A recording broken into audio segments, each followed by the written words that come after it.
We are live. Very nice. I see the clock. That's a Yeah. good looking logo there, Joe. Yeah. Thank you. I work hard on these logos, man. Everybody always says they're all AI generated. AI is a tool to help you, but it doesn't mean that it's the only source. Right. You know? Yeah. Because everybody get lazy nowadays, man. AI does all these videos and all that, but it takes away the human aspect of things. So we have a new Galaxy colorway to the whole show, and stickers. The stickers have been ordered, Mike. I ordered those stickers. Hopefully, we'll have them ready for the giveaways. You know, with the swag bags and all that. I ordered a slew of stickers for everybody. Well, I'm looking forward to it, man. You know, that party is going to be the 28th of February over at Hard Rock Cafe on the Riverwalk. It's going to be fun, dude. Chica's already talking about how she's going to get glittered up. Yeah, I was gonna say her favorite color. We already know sparkles. Sparkles, yeah. Just talking about some sort of Spurs outfit that's all glittered out, glammed out. There you go. And of So course, I guess people can wear their jerseys. I guess. Yeah, you guess.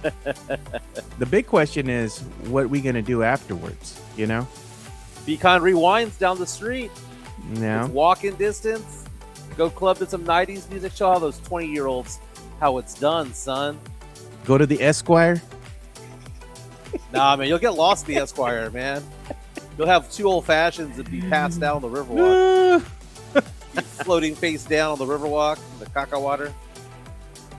They showed a Susia. Somebody fell in the water, or she has risen from the waters of the Riverwalk, in the San Antonio River.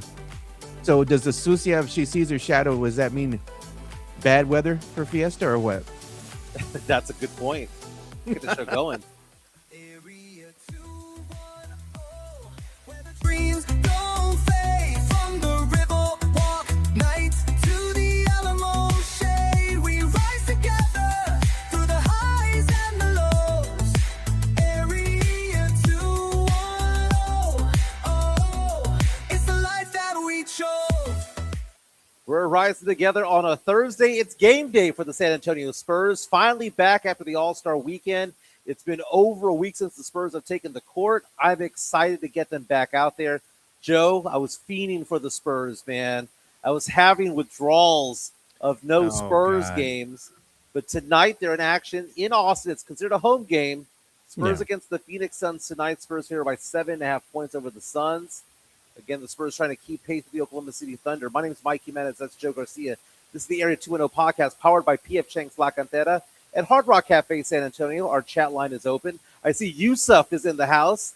He says hello from France. Man, we have that international flavor. We have people from France who watch. Garrett from the Netherlands is always on our feed as well. So good we morning have people to from everybody. Mexico, the Philippines. I'm just like, even from Japan? Australia. Yeah, Japan. I'm like, damn. Viva la France, you know? Because like the movie Top Secret? So here's the thing, man. Why the international flavor? The international flavor is there because of Victor Wembanyama. He is a superstar. And I don't care what the national media says that Anthony Edwards might be the next big face of the NBA. No. The biggest name of the association is Victor Wembanyama, and it will be from here on forth, Joe. He put himself on the map yet again All-Star break weekend when he made that All-Star game watchable, when he made it competitive. Yeah, the international team didn't win. Well, Doncic didn't play much, and neither did Jokic. But it was a great weekend. Spurs finally back in action. 26 games to go in the regular season. Spurs trailed the Oklahoma City Thunder by 3 games, but only 2 games in the loss column. We have to keep pace. We have to beat these teams, right? Because, Joe, Phoenix is going to be a potential first-round playoff team that we might match up with, right? And you don't want it creeping in that Phoenix team has your number, that Phoenix team can muscle out Victor Wembanyama and get him out of his game. You don't want to have that. You need to start beating some of these playoff teams and beat them consistently. It all starts tonight, Joe. It does, but you know, the Spurs are playing in Austin, and then I know there's a lot of Spurs fans here in San Antonio that feel a certain way, right? When the Spurs start playing footsies over in Austin. What if the team leaves? They're testing the waters over there in Austin. It's like, look, man, it's classified as a home game for them, right? That's what the schedule says.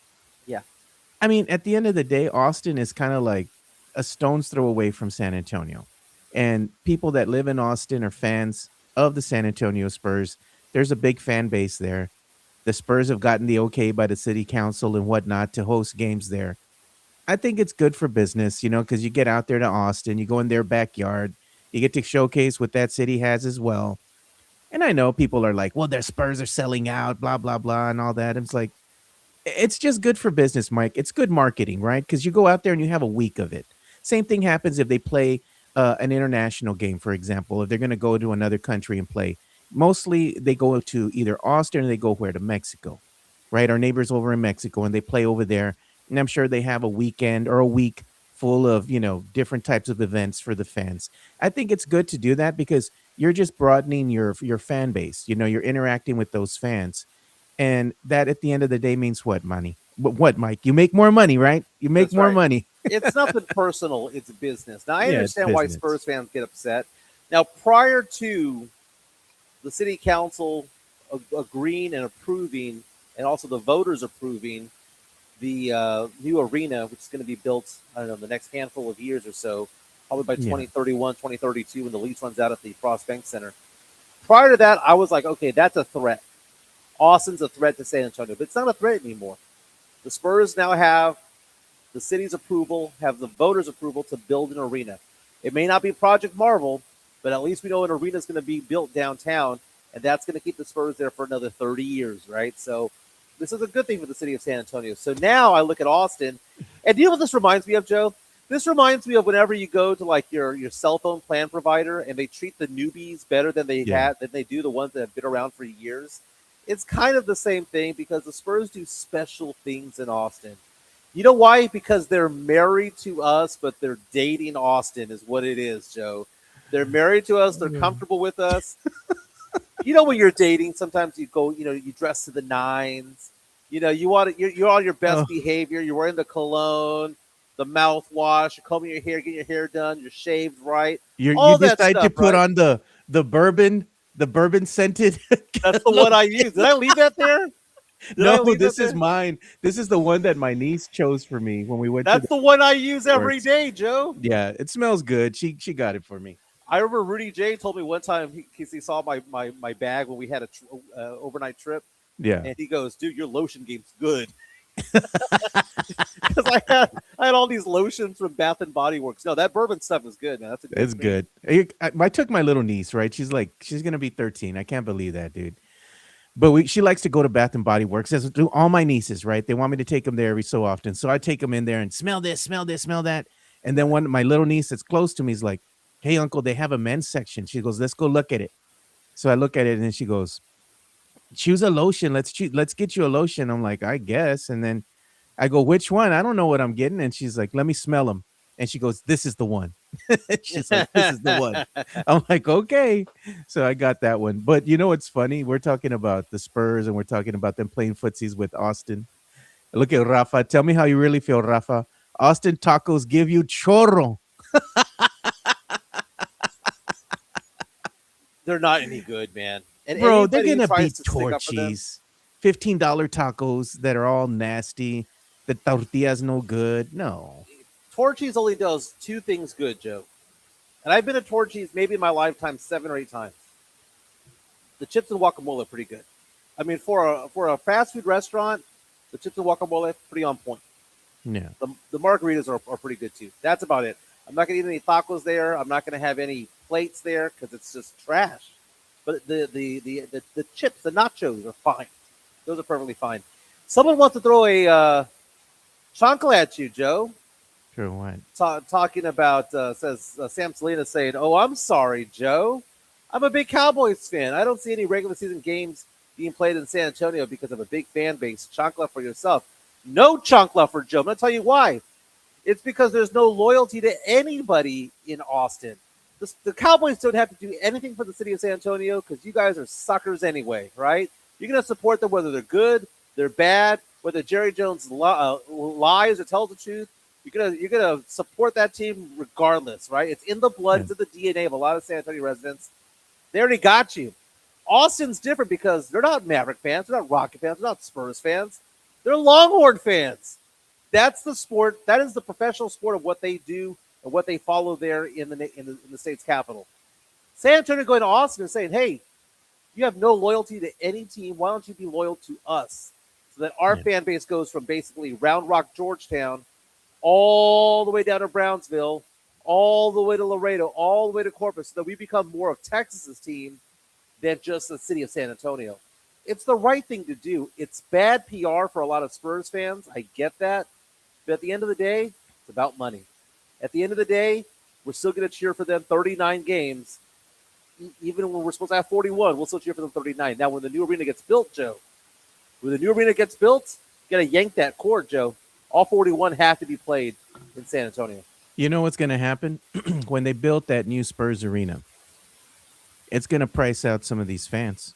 The Spurs have already said they're going to have a handful of games, or a handful of tickets, right, for every game that are going to be competitively priced, Yeah, right? But after fees and whatnot, those tickets that they're promising that are going to be $25, $30 are going to be closer to $50, $60 with fees and whatnot.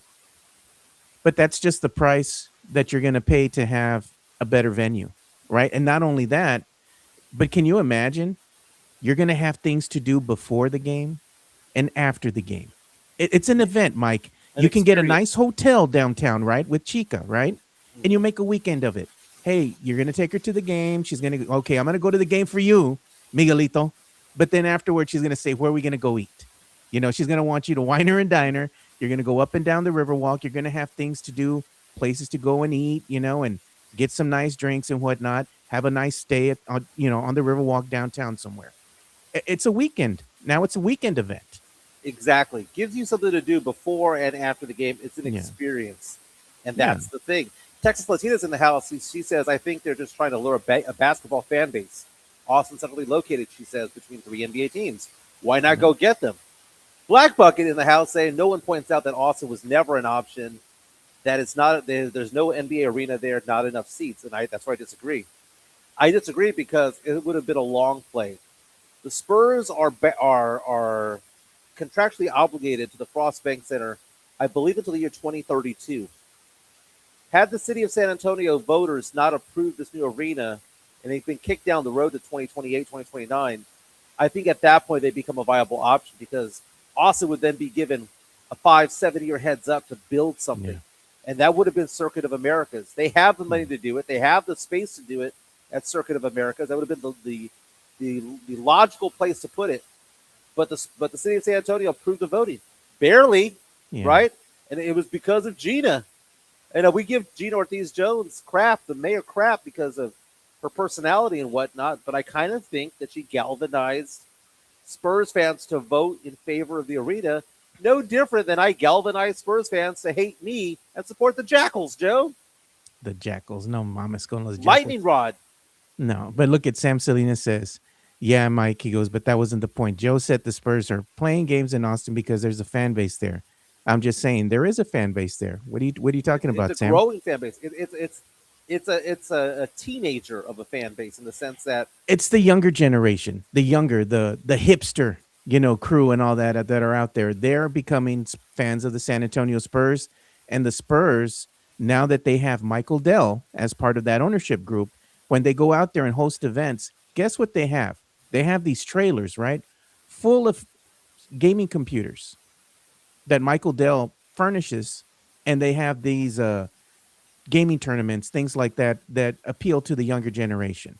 So the Spurs going into Austin is a grab to what?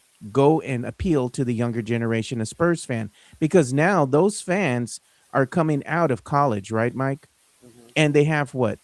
Disposable income. And what do the Spurs want them to do with that money? Buy merch. Buy Come merch. see a Spurs game. You no know? different than Jerry Jones. When I went to the game in Austin to watch the Spurs out there, I interviewed people that were there. Like, just being the extrovert that I am, No. I went up to people and said, "Hey, are you from Austin?" They're like, "Yeah." "Why did you come to the game today? Are you a Spurs fan?" And everybody I talked to was like, "No, we're not Spurs fans. We're just here because it's something different to do. It's a novel experience. We don't have an NBA team Novelty. here. Maybe we'll start cheering for them." And then all of a sudden, you started hearing them chant, "Go Spurs, go Spurs, go," and it starts to kind of get in their blood system, their bloodstream. It starts to go from their hands to their arm. The "Go Spurs, go." It starts to envelop them. No different than me, Joe. I had no fandom of the New Orleans Saints. None. Until Katrina happened. They played 3 games at the Alamo Dome. My dad and I went to all 3 of those games. And guess what, Joe? Started cheering for the Saints. And it got in the blood system, the bloodstream. Yeah. My favorite team was the Houston Oilers growing up, and when they left and went to Tennessee and Steve McNair got killed, I stopped cheering for them. I had no team. And a Yeah. team came to me in San Antonio. And it's so funny how you just go to 1 or 2 or 3 games, Joe, you get Become the a fan. taste. You get the taste. And look But at the this Spurs- comment. Yeah, We have a comment coming in yeah. by Maddie V11111. Joe, what's your issue, dog? Laugh out loud. Mike has come around. Why are you old, curmudgeon about the Jackals? Lighten up, wait.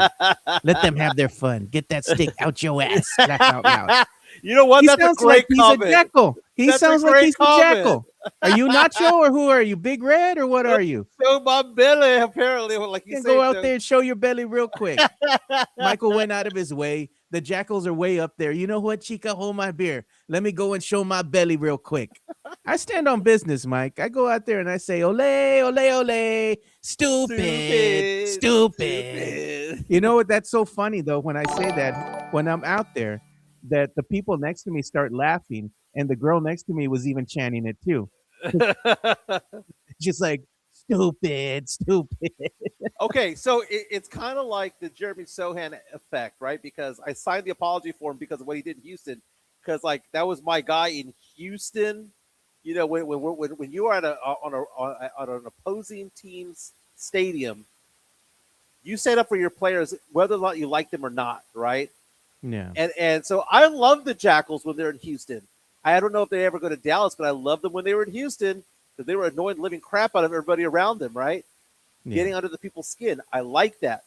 But if I was going to be at the Frost Bank Center watching the game, Joe, I'd be with you going, stupid, stupid. Wearing your Jackals t-shirt, Mike. Come on. You'd have your Jackals hat and your t-shirt on.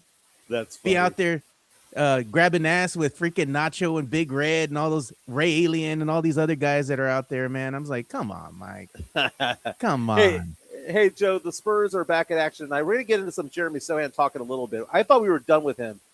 But here's the thing. Yesterday, we were talking about the fact that Chris Paul was talking so highly of the Spurs a year after he left, saying that out of all 7 franchises he played for, that the Spurs were the best franchise he was ever a part of.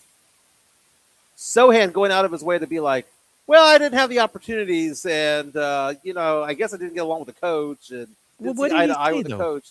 But what did he say? Where's the lie? I mean, what did he really say? He didn't go and say, F that organization, like he said, F Houston. He didn't say nothing bad about them, just that he didn't have opportunity here. He didn't see eye to eye with Coach Mitch.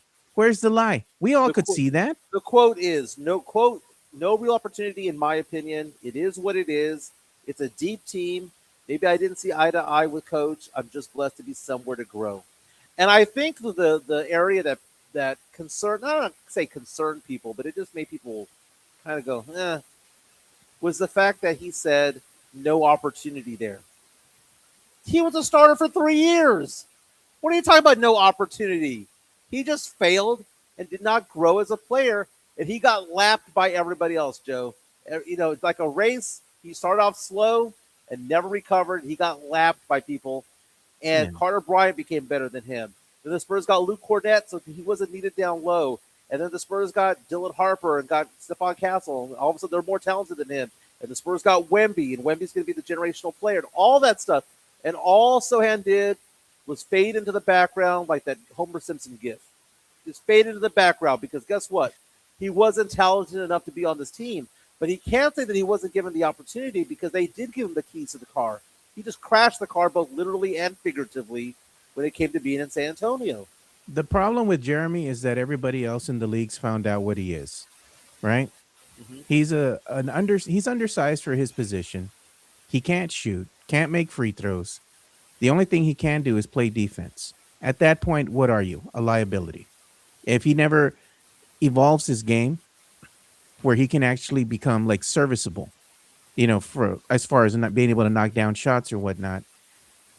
I think really what at the end of the day, I think Jeremy Sohan understood how deep this team was and how good the young talent was that the Spurs had drafted. I don't think he understood how instrumental that was going to be to his demise. You know, the Right. advent or the arise of Carter Bryant. And look at how good Stephon Castle is out there. Dylan Harper. You know, look at they got De'Aaron Fox. You know, who would have thought that would happen, right? Mhm. I wouldn't have thought that the Spurs would have made the move to get him and forget him to get him for a bag of Takis. You know, they fleeced the Kings bad, man. Credit to Brian Wright for that. But Sohan, his lack of wanting to evolve his game made him expendable, man, at the end of the day. And the reason why the Spurs couldn't trade him away, there wasn't a market for him, man. JHNSP says his weakness was basketball. Uh, And we did get a super everyone's chat. like, Mira, he has blue and orange hair to match the Knicks. Yeah, that's so dumb, dude. Let's go And, ahead and, and and he's gonna have a new fan base that's gonna adore him because he's gonna be like, hey, look at this colorful guy. How could the Spurs have gotten rid of him? yeah, And maybe if he does well in New York, let's just say that he does, because again, it's all about systems, right? It's can you fit in a certain system and play? There's certain players where if you're Tim Duncan, it doesn't matter what system you're in. If you're Victor Wembanyama, David Robinson, George Gervin, Manu Ginobili, it doesn't matter what system you're in. You're good enough to overcome whatever obstacles are there because you're just yeah, so talented. But for other players who are not as talented, who have a certain niche as to what they do, it's about the fit of the system. Julian Champagny can play for the Spurs for 7, 8 years, and his extension is probably going to be upcoming. yeah. But if you put It is. Julian Champagny on half the teams in the NBA, might not even sniff the court. Yeah, He fits what the Spurs are doing because of the skill set that they need of him. Can Keldon Johnson be the sixth man of the year this year? Well, yeah, he's in a two-man race with Nas Reed. But is he the sixth man of the year if he plays for the Suns? If he plays probably for not. if he plays for New Brooklyn, York? New York? No. No, It's no. about the system. Do you fit the system? Because he's good enough to be an NBA player and good enough to play 10, 12 years in San Antonio. That doesn't mean that he can be good enough to play elsewhere and be as effective. Maybe he's good enough to play, but not be as Yeah, effective, is what I'm saying. Spurs back in action tonight. Phoenix Suns. Dylan Brooks, kind of he and Draymond Green are the ones that like going toe to toe with Wemby because they like to beat him up, Jim. And yeah. is that what you expect to see tonight when the Spurs take on the Suns there in Austin? What I expect to see from the from the Spurs is, are they going to come out and they're going to take this game serious, man? You can no longer come out and just be flat and be like, well, I'm tired. I'm still coming off of the All-Star hangover. You know, I really don't feel like playing tonight. Every single game from here on out counts as far as your playoff seeding goes. You have to be able to beat teams like the Suns. When you look at the Suns and you look at the Spurs should easily dispatch the Suns. They shouldn't have a problem with them. But the Suns are one of these teams that gives the Spurs trouble. I hope that the Spurs come out. They have El Wembeyazo, not Wimpy Ganas, come out tonight, set the tone. Just like Wemby set the tone, right? For the All-Star game. Set the tone for the rest of the season, Wemby. Let your nuts drop. Go out there, be dominant, you know, and will your team to victory right from the get-go. Leave no doubt in the mind of anybody, including myself, the naysayers, that you're not a generational talent. Go out there and prove it. Well, the Suns are coming in with a 32-23 record. That's on pace to be a 48-win team. So a 48-win team, that's a 48 and what, 34 record is what they're on pace for. That's not a bad team. They're a team that has a winning record on the road. They're 14-13 on the road. Spurs coming in 15-6 at home, 19-6 rather at home. Spurs have more home games than they do road games the rest of the season. Spurs are right now with a 38-16 record, 3 games behind the Suns, 3.5 games above the Denver Nuggets. The Suns are a good team. They're not a great team. They're a good team. Yeah, They can catch fire. Devin Booker, who arguably is the best Mexican American basketball player in the NBA, right? I keep on forgetting that Devin Booker's Mexican.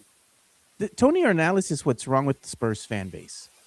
They want to go ahead and they get mad at me for harping on Wemby, right? Mira, Joe, it's a team sport, not only Wemby. But then they want to sing his praises when he has a good game, every now and then. You can't have them both, man. The guy just has to be even kill and consistent. You can't go out there and drop 40 and then the next game only play in the same amount of minutes and drop 10 or 12. Right. Like you got to be consistent, man. That's all I'm saying. But again, this is how Spurs fans view Wemby. Look at Wemby, look at Wemby, look at Wemby, look at Wemby. And they don't want to hold his feet to the fire when he's not consistent. And a lot of times he's been inconsistent this season. You set the tone for the NBA All-Star game. Come out and set the tone for the rest of the season with your own team. Now, the Spurs, the next month or so, are going to clinch a playoff berth, well, at least a play-in berth, because right now, the number 11 team in the NBA right now, the Western Conference, is 20-33. That's the Memphis Grizzlies, right? Spurs are 17 and a half games ahead of Memphis for a play-in spot with how many games to go? 24 games to go. Very many. So Spurs win 6 or 7 games between now and then, a combination of 6 or 7 losses between the Memphis losses and Spurs wins gets the Spurs into the play-in tournament, right? So that's pretty much a given. No matter what happens the rest of the way, that's going to be it. To get into the playoffs, though, the Spurs are only 6.5 games above the Phoenix Suns to eclipse them and make the playoffs. So this is an important game, Joe, because not only does it keep pace for that 2 spot, but also the 3, 4, 5, 6, 7 matchups. You don't want to fall into that trap where you lose 7 out of 10 games and all of a sudden you're in a dogfight for the last spots in the playoffs. Again, the top 6 teams make the playoffs, 7 through 10 make the play-in tournament. But I'm looking at tonight's game, Joe. I think it's very important for Wemby to assert himself. I think that his performance in the All-Star game and the love and praise and adoration he received nationally, like everybody was talking about Wemby. Mira, Wemby, and to show that he could play so well. Yeah, he missed the game-tying shot. Wasn't designed for him, but you know what? He shot over 70% from the field. He brought intensity. He showed heart out there. I think that propels him, Joe. That could be something that springboard him to another level. Why can't he do that for the Spurs consistently? He did it the All-Star game. Mira, Wemby. He needs to do that for us. Joe, no one plays generational every game. That doesn't exist. Come on. That doesn't exist. Even Michael Jordan had bad games. Even Kareem Abdul-Jabbar had bad games. You don't do it every game. And the Spurs aren't going to win 82 games in the season. They're going to beat. So the thing is with that argument, Mike, is that the Spurs want to sing his praises, right? When they win. But then when they lose, whose fault is it too? Is it Wemby's? It sometimes is. But they don't say, oh, mira, Wemby, he didn't play good enough. It's like, oh, well, it's the Spurs maturation lost. process, Joe. He turned 21 years old last month, Joe. But this is a stupid thing that the fans do, like Tony Ornelas I don't care about the fans. You know, it's dumb. It's like just hold him to his feet to the fire and just gauge him by how well he finishes the season from here on out. Is he going to be consistent? Because that's all I'm looking for. Because they're going to be going to the postseason. I want to see El Wembeyazo. I don't want to see Ganas no more. He needs to play 20 of the last 24 games, if I'm not mistaken, in order to qualify for those awards, whether it be All NBA first team or second team, whether it be Defensive Player of the Year. So there's not going to be any load management of Wemby the rest of the way because he wants to win those awards because those awards mean something when it comes to his extension. Again, his contract was 4 years in length. The Spurs have the ability to sign him for another 4 years as a restricted free agent and give him the Supermax if he wins one of these awards. So this is a big deal for him to get these awards. It's not like oh, it's no big deal if he doesn't get it. It is a big bonus because if he doesn't get it, he doesn't get the biggest contract possible. So but then when they get awards or accolades or they do well, they are afforded bonuses as part of their agreements, right? Their contract agreements with said teams. So it's to their benefit to want to get these types of awards like Defensive Player of the Year or an MVP. The team even gets bonuses when they get into the postseason. You know, they get their checks are a little bit heavier because they gotten into the postseason, and every round that they get into, it gets more lucrative for them. But we do have a super chat, 2 of them that we need to address, Mike. Money talk. Here comes the money. And this is a $4.99 incoming super chat. This is from Jason Garcia. Thank you, Jason. We appreciate it. There you go, Mike. Yeah, he says, oh, dear God, they left me alone and unsupervised. Happy Friday Eve to you and yours. Unsupervised at work, man. That's the best way to be at work is unsupervised, man. Joe, don't forget to tell you, I got into a car accident yesterday. I got to tell you about it later on in the show. The craziness involved in that. So we'll tell you that later on. So remind me about that down the road. About the car accident. Yeah. No, we got an incoming super chat from Tony Ornelas. Yeah. Money talk. Thank you, Tony. For the $1.99 super chat. It's like I got under Tony's skin today. I did my job. I guess Joe always has perfect days at work. And that's the thing, Joe, is that like if you look at it this way, thank you for the support there, Tony.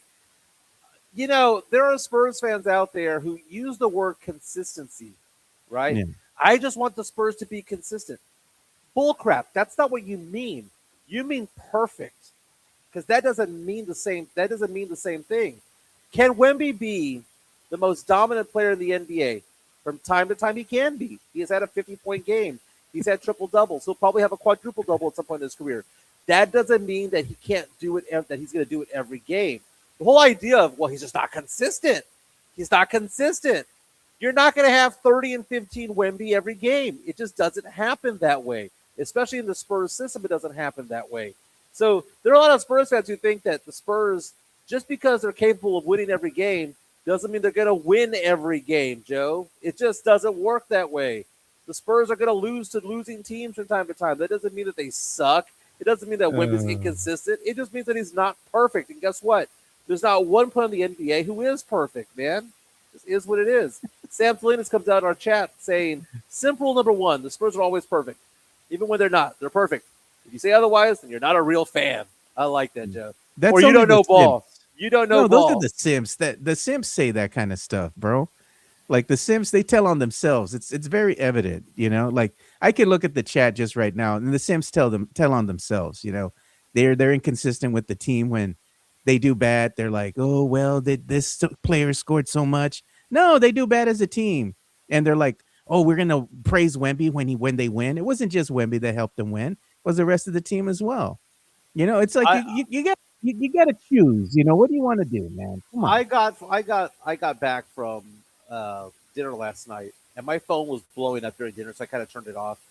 And there's like 50 text messages between you, Chris Leha, and Matt Lerma, and all that stuff. That's funny, dude. We go on the Matt so bad, bro. It was like reading a book. I just kept on going. Like, and it wasn't even like these little text messages. You guys were speaking paragraphs into the phone, going back and forth with each other, and I just kept on rolling my eyes. What the hell was going on, Joe? Oh no, we just like holding Maddie's feet to the fire, because he's a Spurs simp. He tells on himself, and sometimes he needs to be called out. It's like a little brother, big brother. We got nothing but love for him, but we also gotta go ahead and haze him from time to time, and that's all that was. It was nothing but love, nothing but love. Yeah, Chris Leha was in there, by the way. Don't forget, MCS General Contracting does a fantastic job for your concrete placement needs. The Diamond Hard Concrete, baby. The Diamond Hard Concrete. There it is. I still rep the MCS at home.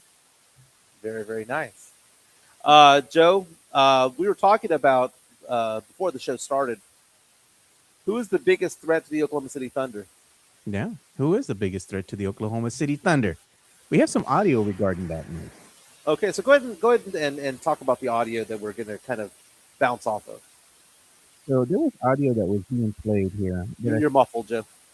Okay, I'm sorry. Can you hear me? Do it again. Yeah. Hello. A little bit better, but you're still a little bit muffled. Okay. Well, there was audio that came out, and that was on the X that I saw it. And it was like Chandler Parsons.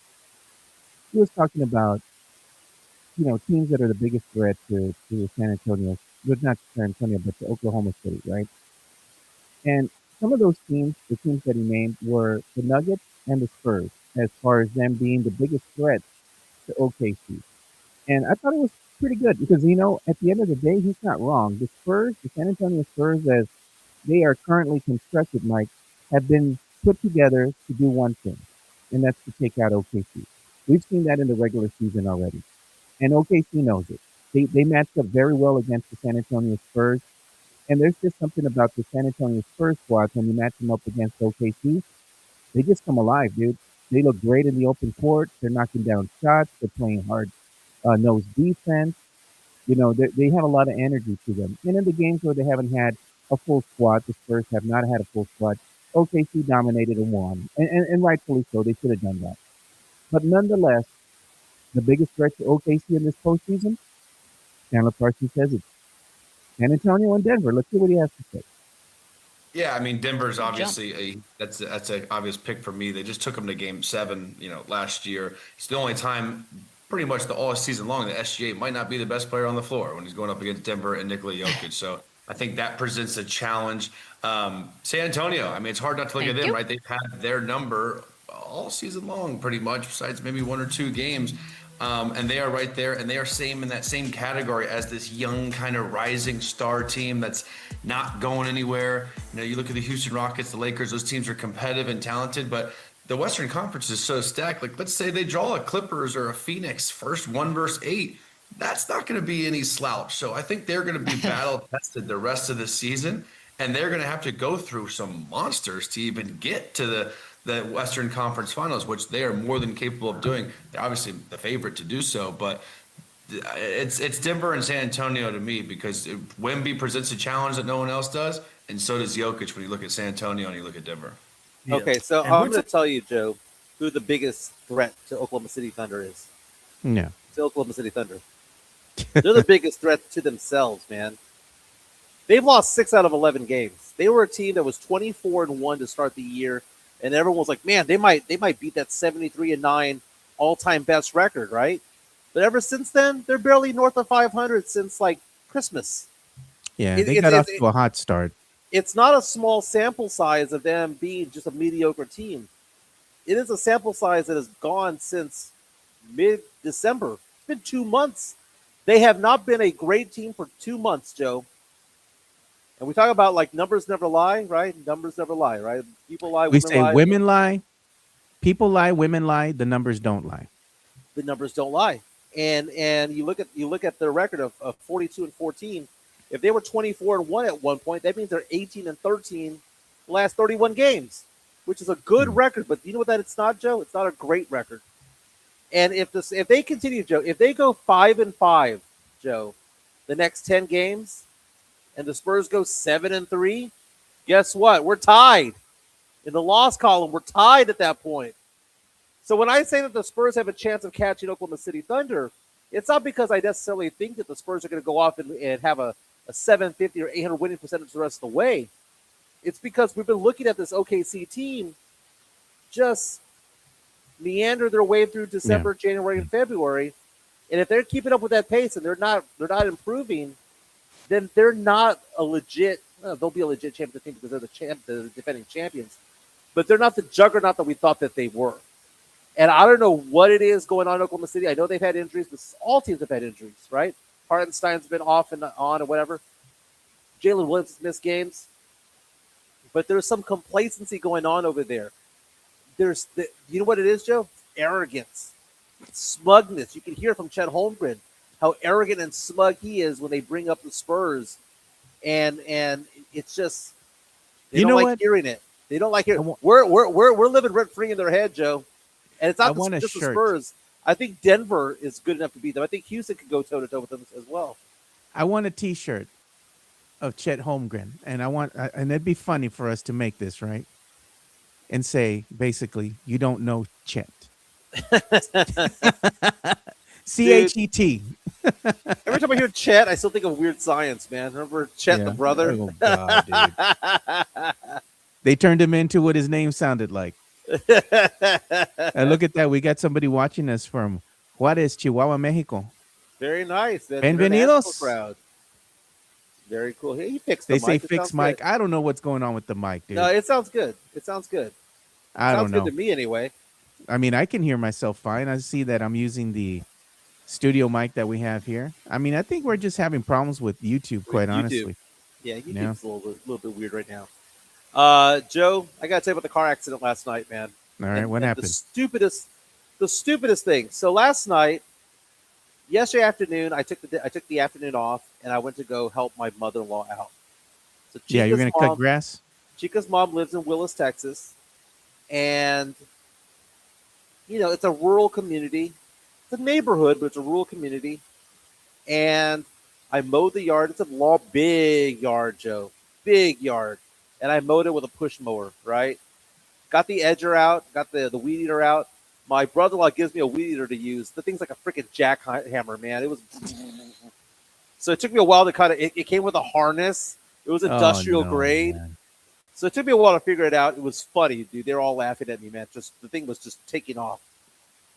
But I got the yard done. Looks good.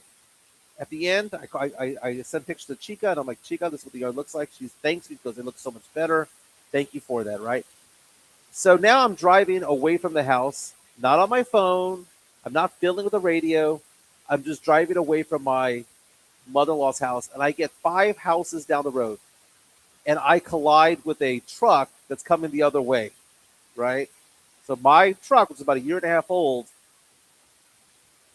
our mirrors kissed, right? So he Your popped mirrors off my kissed. mirror. The bodies of the vehicle did not hit. It was the Just the mirrors, mirror. right? That's probably like a $500 mirror, man. So it pops off, right? It's like dangling on my nice truck. It's just dangling right now. And the guy gets out of the car, and I get out of the car. And he's coming up to approach me, and he's like all yelling at me. And I get out of the truck, and I'm like, "What?" You know, I mean, I didn't feel threatened or anything like that. He was about an inch or two taller than me, but smaller than me. So I kind of felt like I could take him if need be, right? You tell him I'm 1-0 in Fiesta fights, bitch. Yeah. Get back in your car. So I was like, "What, man?" I was like, it was an accident.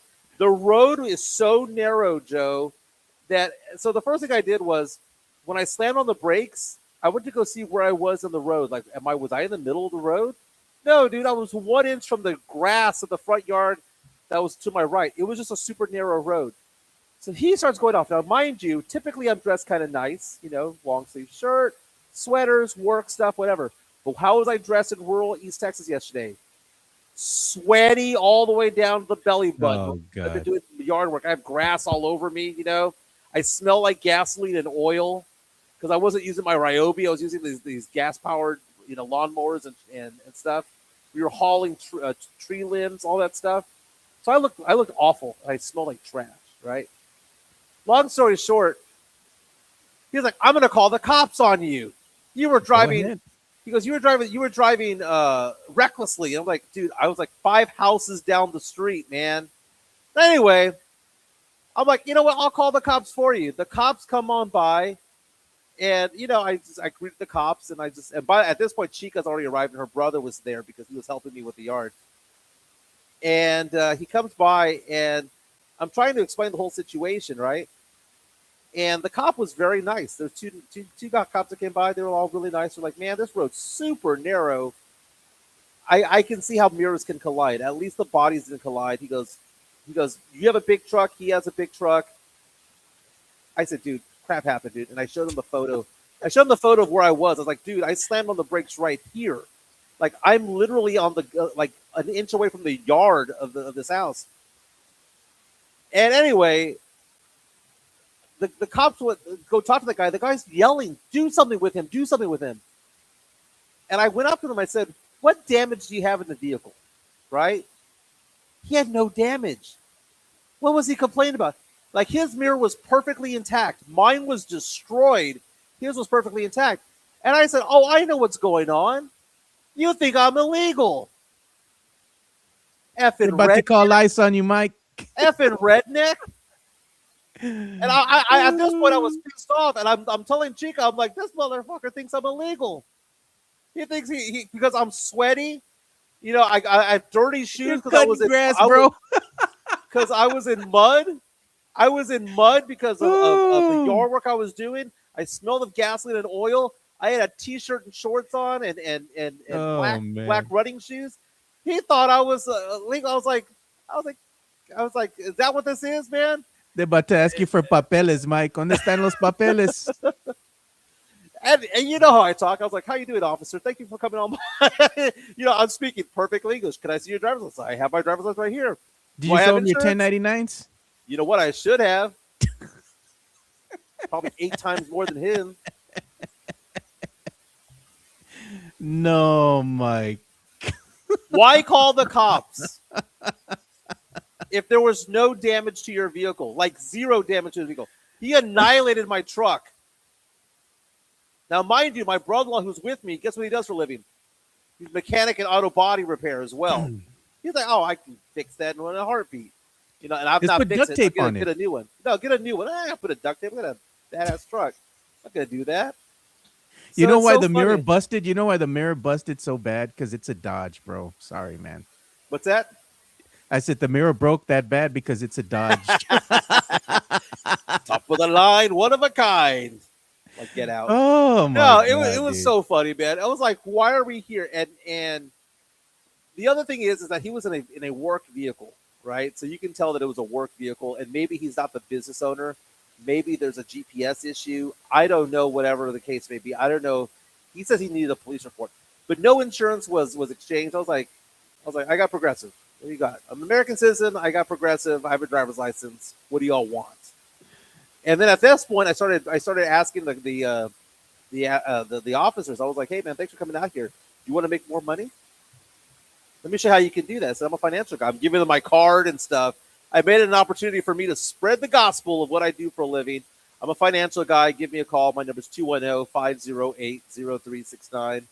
508-0369. I do financial advising, everything from investment accounts, rollovers, life insurance, long-term care, disability insurance, benefits for companies as well. So here you go. There it is, 210-508-0369. Did you tell Adventures in the rural East County, East Texas. did you rather. tell the guy that you got in an accident with that you're a financial analyst and all that? You can go ahead and help him with his Oh his yeah. investments and whatnot. So so when they're asking us what we do for a living, they're like, sir, blah blah blah blah blah. I was like, I'm a stockbroker, like financial advisors. I'm licensed to sell stocks. I'm licensed to do insurance. Do you need auto insurance? Do you life insurance? What do you got? What do you got? Our Rod says, what a transition. Completely unplanned. Completely unplanned, but that's literally what happened. Look at this. Mike told the policeman I voted for Ted Cruz.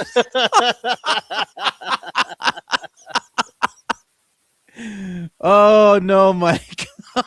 You did tell him, Mike. So You went to business careers. Here's my mirror. Dude, you act like it's hanging off the damn truck. It just Well, got the cracked. opposite side is the glass is all gone of the other side.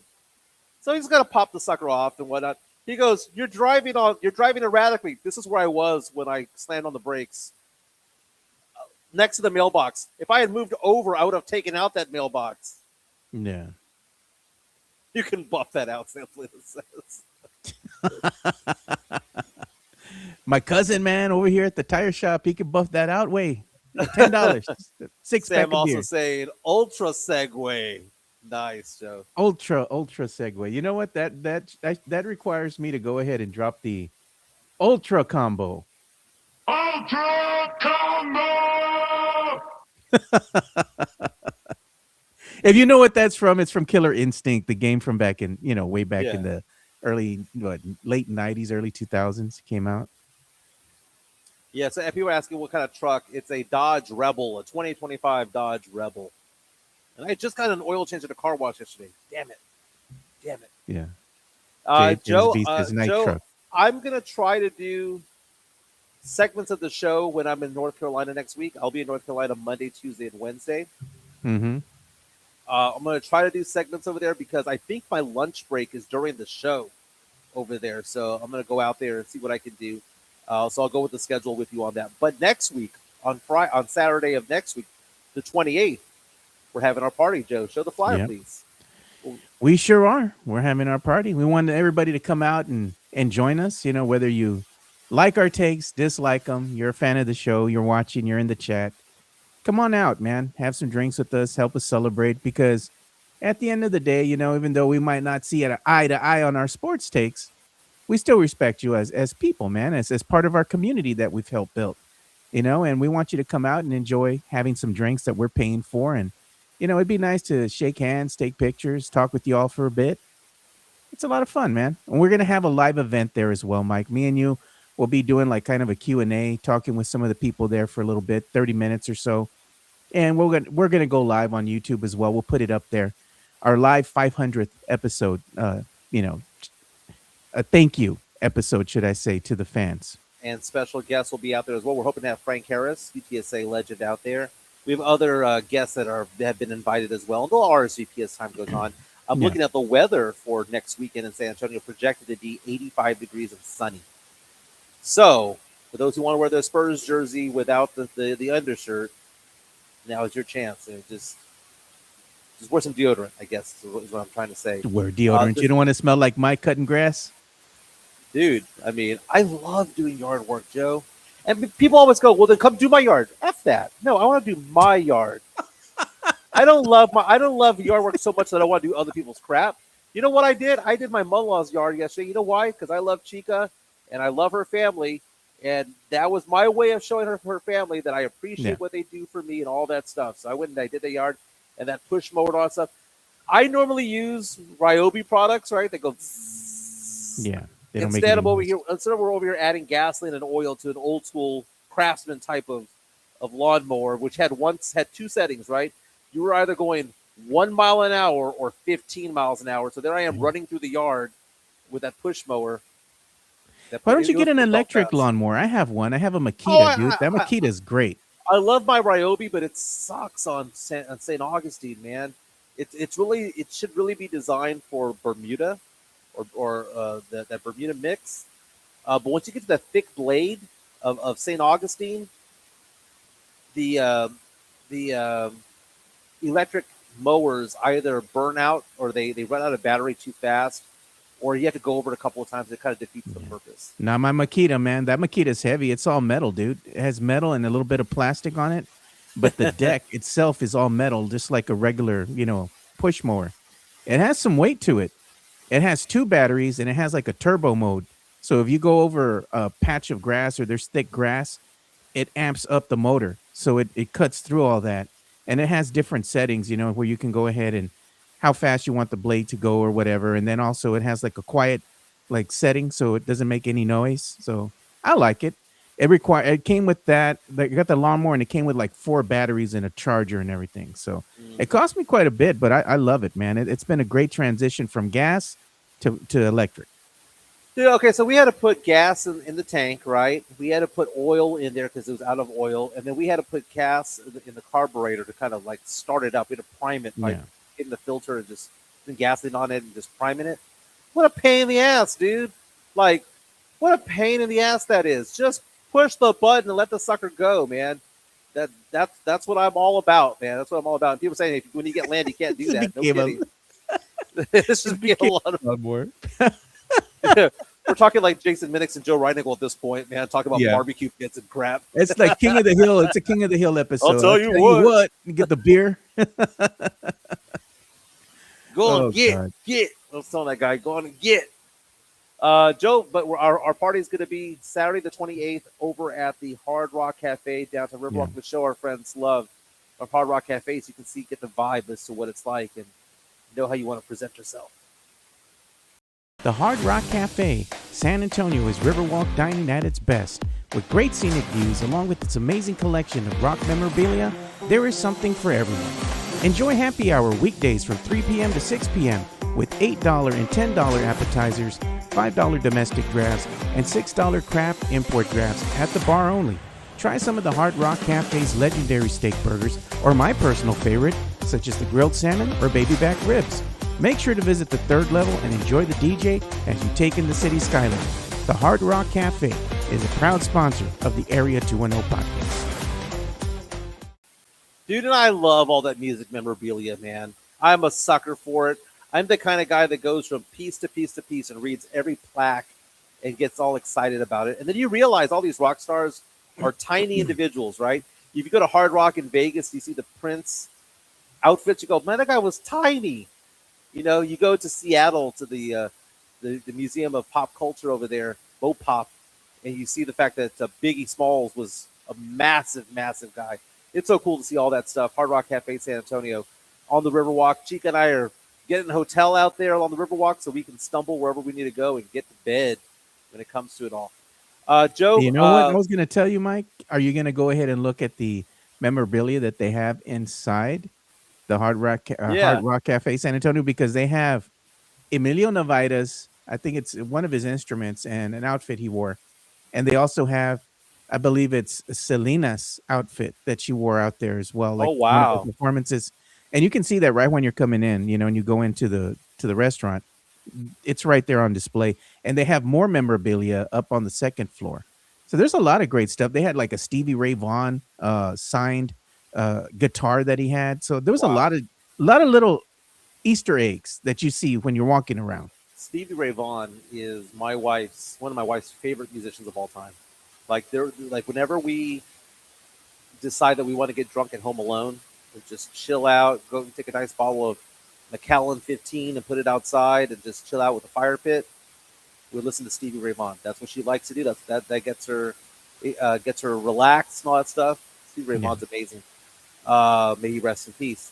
Joe, if you go on my Twitter account, Tom Petrini of Sports Illustrated, San Antonio on Sports Illustrated, posted a video saying that the Spurs have set up shop outside of the state capitol there in Austin. Spurs in Austin tonight taking on the Phoenix Suns. Joe, what do you think of this video that he just posted? There it is.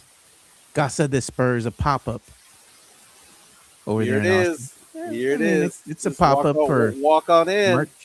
merch. So I get it, man. The fans have to have the gear for tonight's game. So there you go. You know, I'm sure they're going in there and they're charging quite a bit, you know, for merchandise. And I think what it is too, it's like a get together. They're gonna have like tacos and stuff like that. And I believe they're giving out free tacos. So it's an event, you know, for fans to meet and greet each other, get ready for tonight's game. I think it's cool, man. That's cool, man. You know, I'm not mad at it. Now that we've passed the arena vote and all that stuff, I ain't mad at this anymore. It just is what it is, man. It's not personal. It's just business, man. So I was on Hulu last night, and I popped in a documentary, like a true crime, and I'm like, hey, that all looks familiar. There's a true crime documentary about San Antonio and the Mexican mafia. I'm like, I Oh, can't wait to God. watch this tonight. What the hell is this all about? It was about somebody who's like on death row and stuff like that. So I'm gonna watch that tonight. Also tonight, I'm so excited to show Chica the Iron Claw. There's a story about Oh, the Von okay. Erich family. It premiered on Netflix today.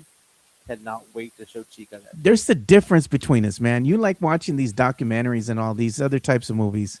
And me, I'm over here all excited because I got to see Predator Badlands. It's on Hulu. If you have Hulu, go watch that film. It's a really good action flick. I enjoyed it. I watched it during work. You know, I had it on in the background. It was cool. I liked it, dude. The other movie that I saw the other day, what was it? Oh man, I forgot the name of it. Oh, Battle for LA came out last night while I was working, and I watched that. Remember that movie, Battle Yeah. for LA? A long time ago, dude. God, dude. Long time ago. So you know, Chica calls me the embellisher. She thinks that half Yeah. my stories are you all say that they're capped, and I'm Yeah, we always tell you I'm that. the We give Forrest you- Gump of San Antonio. Yeah, So- yeah. And this is what Hanover Fist tells you. Stop the cap. So last night, Chica and I were at we're at home in bed watching TV, and I asked her, "What do you want to watch?" Typically, it's true crime, but she wanted to watch Bar Rescue, right? So we're watching this Oh, that's Bar funny. Rescue episodes. I love that show, man. It makes me queasy eating food at a bar now, you know, because of how filthy those bars are. And I know it's some of it's staged and all that. I get that, right? Our good friend Maddie Sky was part of it when they were in San Antonio. But there was a karaoke bar that they had on there, and it was talking about like how this karaoke bar was failing and whatnot. And I just looked over at Chica, and I'm holding her in my arms, you know, cuddles with Chica, and I said, "Babe, I almost bought a karaoke bar 20 years ago." And she goes, "Shut up." Okay, so this all started earlier in the day, right? So earlier in the day, we were talking about bar rescue and all that stuff, and Chica goes, "I would like to open up a bar one day." That seems like it'd be something that she could be up her alley. Right? She loves cocktails. Not that she would drink while working or anything like that, but Chica knows a lot of alcohol, and she loves a great drink, and she wants to learn how to bartend and all that stuff, right? So dental hygienist, she's very successful, but doesn't want to do that her entire life. So she was like, watching Bar Rescue, it talks about the science of the bar owning experience, what it takes to be successful, how to hire the right people, how people who steal from the business and all that stuff, clientele and all that stuff, how to market and all that stuff. So later on in the day, I was like, Chica, I was like, babe, I almost I was in talks about buying a karaoke bar 25 years ago. She's like, "Ah, shut up. No, you weren't. And I was, Joe. I was offered to buy a bar with Anthony Pittman and I. So I have somebody who could vouch for this. Yeah. We were approached by the people from Dad's Karaoke on 410 and Advanced Jackson, which is probably the most popular, most infamous karaoke bar in San Antonio. Back in about 2001, 2002, they wanted to get out of the business. They wanted to retire and all that stuff. And the original owners asked if we would buy it off of them. They named a price. Joe, one of the biggest regrets I've ever had in my life was not buying that bar. Because it was cheap. They just wanted to get out. It was cheap. Look at And Dad's Jason. Karaoke is always packed. Mike and Joe should open a club. I've said it before. We call it, what do we call it? Miguelitos? Miguelitos. We call it stupid. Stupid. If you're an SAFC supporter, you automatically get in free. But if you're part of the Jackals, you got to go to the back of the line. Oh, come on, Joe. Come on, Joe. Chico was talking today about maybe we should look for land close to San Antonio. That's an interesting development. We've gone from looking for land in San Antonio to, no, let's go ahead and look for land in Conroe, Montgomery area, to, well, why don't we just split the difference and go to Katy? What if we do this? What if we do that? Now she's like, I'm ready to look in San Antonio again. We shall see, Joe. We shall see. Yeah, it'd be cool to have you all closer to home. I mean, to San Antonio, because then I'd be able to see you guys more often. Like right now, I see you every now and then. I see you every day on the video, but it's not like we hang out, right? Like we're not going to go eat lunch or something together because you're over there in Houston. I like it. Don't say Houston, Joe. I'm in Conroe, Joe. You're in Houston. You're in Houston. That's like saying, oh, you're in San Marcos? Okay, you're in San Antonio, Joe. You're part of the Houston Metroplex, Mike. Come on. Am I really? Yes. You know what? Technically, it is because whenever I watch the news, because I get San Antonio news here and I get Houston news. It's weird. I get both, right? When I watch the Houston news and they show the weather and it shows the map and it shows all the little cities, Pasadena, Katy, Columbia, all these different cities. Conroe's the very last one on the top. It's the very, very, very, very last one on top for their local demographics. So I guess maybe that's true. You still haven't gone, right, to go eat at Dragon Bowl C? No, I looked it up the other day, though, man. Chica and I were looking for it because I was telling her about it. And what's it called? Dude, I'm looking at the TV right now. That whole Nancy Guthrie thing, Susanna Guthrie's mom being missing in Arizona, it's been 2.5 weeks. At some point, people are not going to care anymore. No, bro, they care. She's an old lady, man. They want to bring her home, Mike. The headline says FBI contacts Mexican authorities that she might have been taken to Mexico. That it could be a cartel. I hope not, dude. Jeez. I hope they bring her home, man. They bring her home safe. She wants to be with her family. But this is some breaking news that we have here for the chat. New Spurs. And this is courtesy of Spurs Nation. And they're part of the Express News. So they're saying newly acquired Mason Plumlee is in action at shoot-around this morning over at the Moody Center. Mason Plumlee shooting three-pointers. He's a career 3.9% three-point shooter. No lie. 2 of 51. 2 of 51 for his career. Lighten up that net from beyond the arc, Mike. Very nice, Joe. Very nice. Let's go ahead and give some love to the Hard Rock, not Hard Rock, but PF Chang's. Yeah. PF Chang's La Cantera, San Antonio's premier destination for dinner, date night, or happy hour. Enjoy one of their signature dishes, such as the Singapore street noodles, sesame chicken, or Chang's spicy chicken, or their infamous Chang's chicken lettuce wraps, which are delicious, by the way. You can enjoy all this while you're dining in an Asian-inspired atmosphere. And make sure to enjoy the new outdoor patio and try some of P.F. Chang's signature cocktails and drinks during happy hour, Monday through Friday from 3 to 6 p.m. P.F. Chang's La Cantera is a proud sponsor of the Area 210 podcast.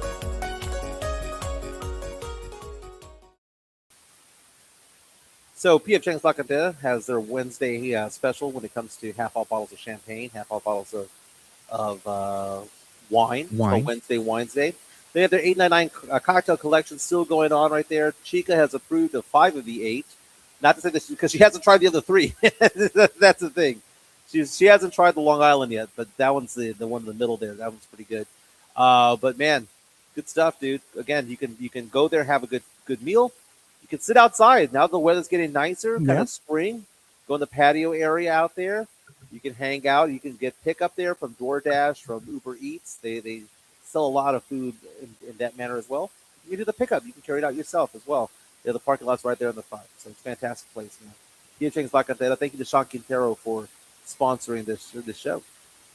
Yeah. And shout out to Mr. Chang. Mr. Chang's a good guy, man. Every time I go out there, he'll come out and say hi once in a while. So it's good meeting Mr. Chang, the bigwig over there at PF Chang's. Media and I share know, alert Tony. is what Tony says. Yeah, I know. I already got everything. I got everything ready to go. So I was going to share what we have here on the media share. And somebody actually put a picture of you, Miguelito, out there on the riding lawnmower, showing your belly with the jackal on it. I wish I had a riding mower yesterday, man. I was just pushing that thing all over the place, like a half acre. God. It's like a half acre on a push mower. And So look at I'm this watching this thing on ESPN. Adam Schefter is reporting. Look at that, Mike, real quick. Cocktail, nice. I like that, dude. I'm a little bit Courtesy of smaller Tony. these days, man. I'm a little bit small. I still haven't gained any weight from the weight that I lost last month. Adam Schefter is reporting that the San Francisco 49ers are going to be the most traveled team in the NFL this year because they have games in Australia, Mexico City, Atlanta, and New York that they will travel in their road games 38,000 miles. Most of any team ever. That's crazy. That's crazy. Right now, we're That also is in the time of the what's it called? The franchise tag season right now for the NFL.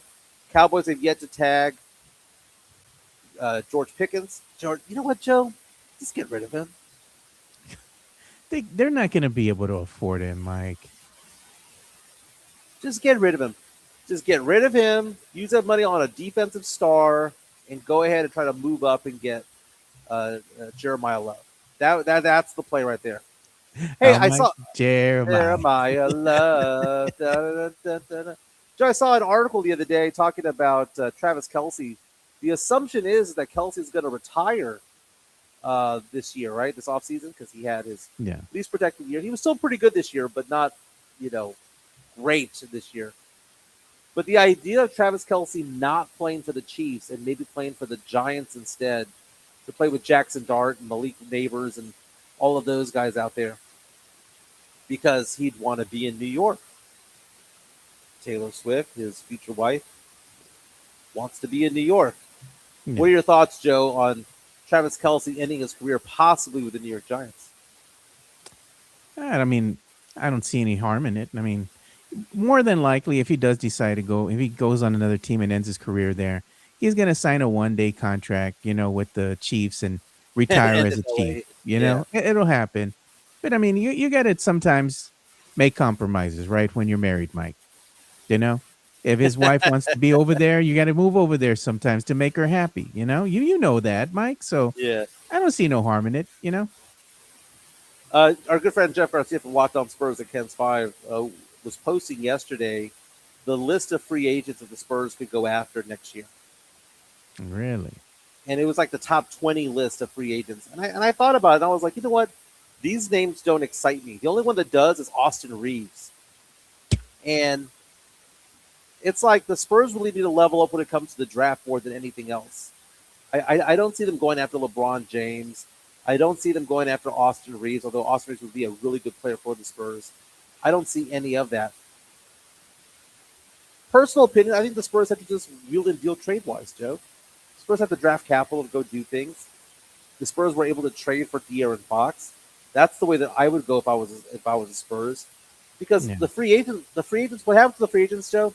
They never actually become free agents. They either have a restricted tag on them, or one of the things that happens is they just get extended. Yeah. Stars don't become free agents when it's all said and done. That's the point I'm trying to make. But here are the names: LeBron James, Jalen Durham. Well, Jalen Durham will be a free agent. Austin Reeves, James Harden, Norman Powell, Isaiah Hartenstein, Peyton Watson, Walker Kessler, Ben Mathurin. That might be a good one right there, Ben Mathurin, although we're overloaded at that position. Lou Dort, Terry Eason, Mark Williams, Kobe White, Colin Gillespie, Mamu, Ri Hashimura. Huh. The Spurs have always had a thing for John Collins as well. Nikola Vucevic also a free agent this year. You know, the Half those guys won't make it a free agency. They'll just re-sign, get re-up, their whatever the case be.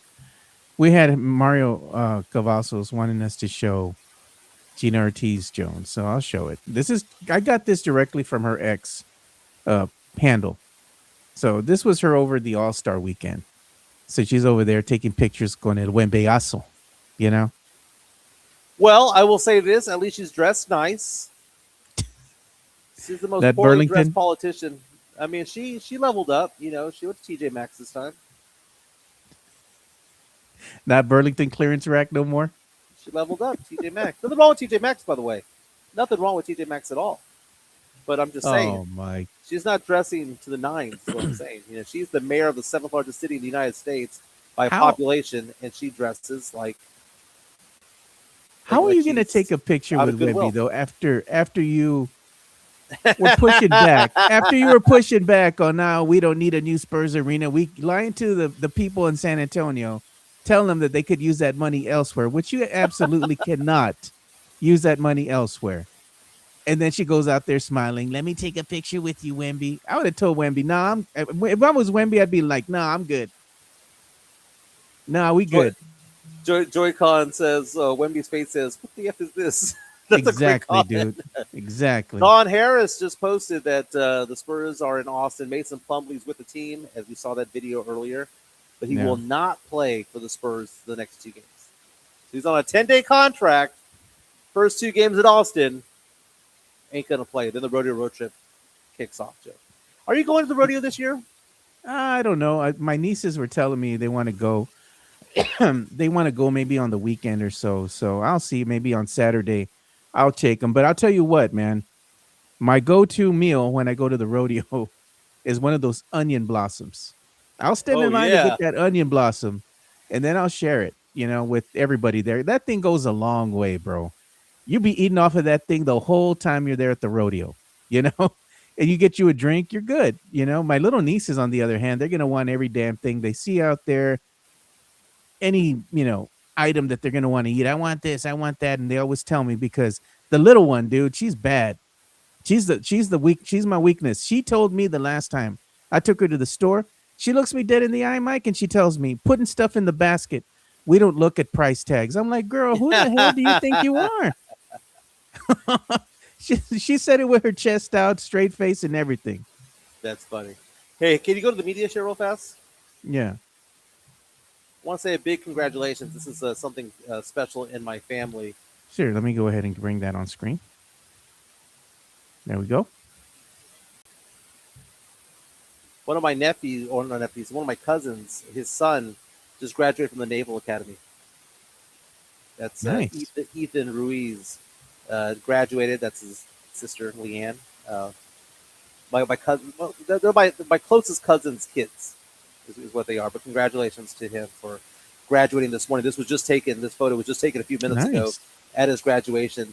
The graduation was, I believe, in Chicago, if I'm not mistaken. I sent a second photo. I don't know if you got it. But congratulations to him, man. It's very, very cool to go to that graduation. I went to the graduation there for Chica's nephew for the Marines a couple months ago in South Carolina. But that's my cousin Lonnie on the right hand side, his wife Janine on the left, and then their kids Leanne and Ethan. So congratulations to Ethan for graduating from the Naval Academy today. And there you go. Congratulations to Ethan. And we also had some other stuff coming through here. Oh, this was the one. I think this is what Mario Cavazos was showing us. The picture of Gina and Wemby. We already showed that, but thank you, Mario. He shared it with us on Instagram, but I saw it on the X, so I shared it there. Oh, look at who else is back out there. As of 30 minutes ago, this is being reported by Mary Rominger from KSAT He said 12. 12. She's showing none other than el Wembeyazo out there practicing. Mira Wemby. Mira Wemby. Are we going to see el Wembeyazo tonight, or are we going to see Wemby Ganas? Well, Dylan Brooks likes to play rough. Let's see if the Spurs, handle that situation a lot better than before. But the Spurs No. taking on the Suns tonight. I'm looking at the prices at the Moody Center, Joe.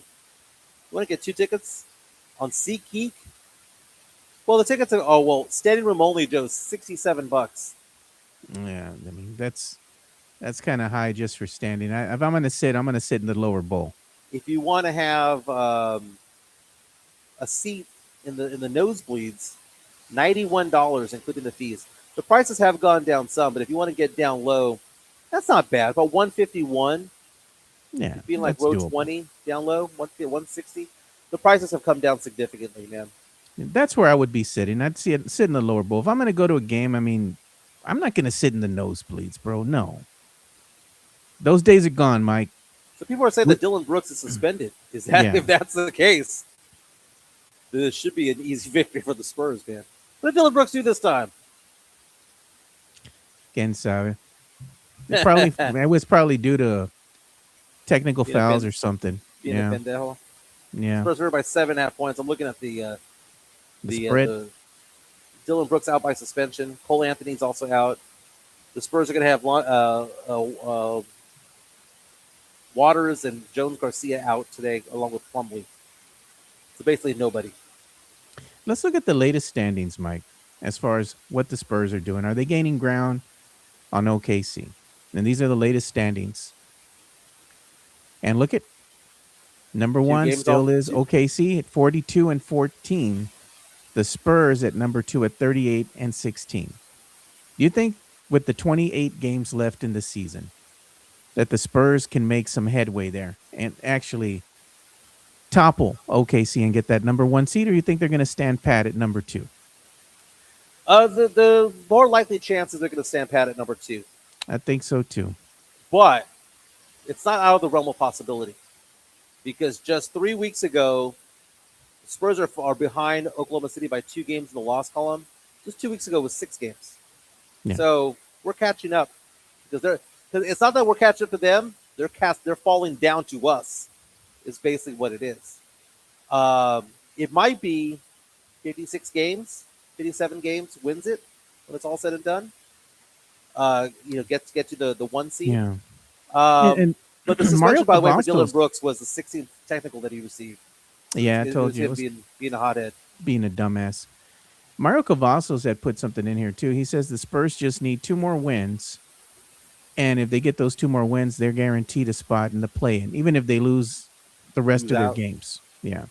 But given that they're the number 2 seed right now, and if that stands pat and the playoffs start, that means that the Spurs will be hosting that number 7 seed, right? Mhm. At home. So we look and see who the number 7 seed would be, Mike. If the playoffs were to start today, they would host the Phoenix Suns. Mhm. And Phoenix is a dangerous team for 1 game at a time. Because, you have Devin Booker who can go off at any moment. You have Dylan Brooks who whenever he's out there and not being suspended, is a very good defender. He gets under your skin. He gets in your head. He's a hothead himself, kind of a Draymond Green type. Should have been an all-star this year. Yeah. But what ends up happening, though, is you have to win 4 games. And I don't see Phoenix beating the Spurs 4 times. I don't. Like the Spurs would have to completely implode on themselves or have an injury for the Spurs to lose 4 out of 7 of that team. Where they're better. They're a deeper team. They're a faster team. They're a better defensive team. So This is I'm the not fear too that I worried have, about it. Mike. If the Spurs draw that 7th seed, right, and it happens to be Golden State, I don't know how I feel about that. Even if the Spurs are hosting Golden State, right, in the first round of the playoffs here in San Antonio, Golden State's one of these teams that they play with a lot of energy, right? right. And Steph Curry, if you see a glimpse of the old Steph Curry, he can light this team up. And then Oh, he Steve can, Kerr and he makes has. good adjustments. That is, I think that would be a. I don't think the Spurs would lose a 7-game series to Golden State, Be tough. but that would be a very, very tough out Mhm. because it's surgical what Phoenix, what Golden State can do because Steve Kerr is such a good tactician. He's part of the pop coaching tree himself. He knows how to make adjustments. He knows how to work the officials. Steph Curry, the greatest shooter of all time in NBA history, can light it up and go for 40 or 50. The thing about it, though, is if Jimmy Butler's hurt, the thing about it is that there's nobody. Klay Thompson's no longer there. It's no longer the Splash Brothers anymore. Kuminga's gone. Yeah. They're not as deep as they used to be. I mean, what are we going to get? Is Moses Moody going to go off? I mean, who's the second guy that's going to go off for that team? Yeah. So I'm not really too worried about Golden State. I know they made some moves over the trade deadline, and they do have talent there. I am aware of that, but it's just I don't see Golden State being a team that's going to beat the Spurs 4 times in a 7-game series in the playoffs because I don't think they're deep enough. No. Spurs can run, man. I mean, Yeah. it's funny because usually whenever you see a good Spurs defensive team, it's because they wreck you defensively and then they play a slow style of basketball. But the Spurs play very exciting basketball, moving up and down the court with Dylan Harper, Steph Castle, and De'Aaron Fox just running up and down the court and getting both feet inside the paint. That it's so exciting that the NBA is now adding them to even more games of national coverage on ESPN, Amazon, and whatnot. So No. I just look at this. I look at the Spurs, and they are ahead of schedule. But I don't think that we should treat this season. I know you and I have debated this. I don't think they should treat the season as still a learning thing. I think they should treat this season as why not us? Why can it not be us? Why They don't can't have that that- be me? Exactly. R.I.P. Brad Arnold. 3 doors down. Why not us? It's because you talk about the bumps and bruises, like Golden State, Oklahoma City was the number 1 seed. They had a losing record, was the number 1 seed, and lost in the second round to the 5 seed Mavericks. And it's like, well, they had to have that one hiccup before they made it to the top. But why not? Why does that hiccup have to be there? Why can't you just simply say, hey, look, we're going to ride a wave of success. Now we're going to take it up a level ourselves. We're gonna rise together through the highs and lows, Mike. Yeah. Yeah, Sam Salinas says regular season wins. They're ahead of schedule. Playoffs are still yet to be determined. But at the end of the day, you don't know what's there. It's like I don't want the Spurs to be dismissed because they haven't been there because here's the thing, De'Aaron Fox has been there. Harrison Barnes has been there. The Spurs have Luke Cornett is a champion. He's been there. So I look at this and think to myself, why not us? Why not us? Well, Steve Kerr didn't win a championship until he won a championship as a coach. Pop didn't win Pop won a title his second year as a head coach for the Spurs. Why? Why do we have to say that they had to be an experienced coach? Why do we? Duncan won in his second year. Why do we have to say that they have to be experienced? There's no rule. You don't have to win 5 out of 7 games because you don't have a lot of playoff experience. Keldon and Vassell are veterans. They haven't played a playoff game in their entire lives, but they are veterans nonetheless. And who knows? Maybe the Spurs do have that gear. I don't know, see. man. I'm just going off of Spurs history and what I've seen this team do in the past. Yeah. That's what I'm basing what's going to happen this coming season. Well, Joe, I got to head back to work, man. It's been fun. Yeah. We'll be back tomorrow doing more sports and pop culture. Spurs in action tonight in Austin. They were by 7.5 points. Congratulations to the ladies curling team. Team USA moves on to the medal round, Mike. I know how much you hate curling, but it is fascinating, dude. I It's love not it. that I hate curling. I don't hate curling. I just think it's silly. It's like I enjoyed it, man. it's intense, I guess, but Winter Olympics do nothing for me, Joe. They do nothing for me. But we'll Poodle be back USA. tomorrow, fellas. We'll be back tomorrow, fellas. All right. We'll see you guys tomorrow. We're out.